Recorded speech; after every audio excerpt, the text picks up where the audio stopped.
Hello everyone, I'm Yashmit from class 7 studying in Excel Public School. I'm Suvidha. I'm Srushti.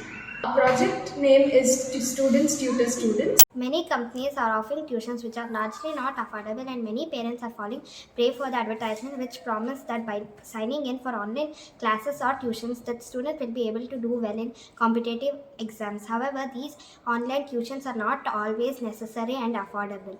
We have come up with an alternative which is both affordable and can be available only when a student requires extra help in a particular topic or a subject. This project is a unique smartphone app, the Mobile Education Network Tutoring on Request to Mentor One-on-One Paid Tutoring. The app will contain a database of students with proficiency in a topic or a subject certified by the school. Other students who need help can join or sign up for one-on-one tutoring. Students can use this app to schedule the tutoring lessons and get the remuneration. Education is the base for the development of a country. We believe that education is imperative to the development of every person and should, under no circumstances, become compromised.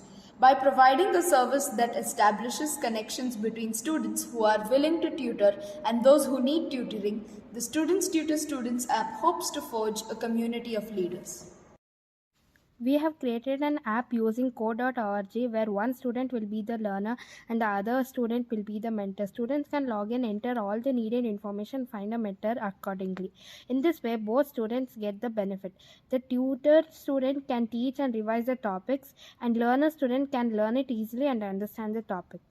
The app consists of sign up and login page for both mentors and students. Once they create an account, they can view their profile page. Mentors can schedule the meeting by entering the subject and topic they want to teach. Students can join the meeting using the Google Meeting link or by entering the meeting code. This happens after the mentor has finished sending the meeting link to the student via chat. After the tutoring lesson gets over, students can give their feedback on the mentor and they can pay the fee by online payment method using UPI or net banking. After the one-to-one tutoring gets completed, students and mentors can collect their certificate. Students can also access textbooks from NCRT website by the link provided for each grade and subject. First, we started brainstorming on the problem and got some idea how to create an app. First, we made a block diagram to get a clear idea to make an app. We thought designing an app using code.org. Then we started listing out what all is required in each screen in the app.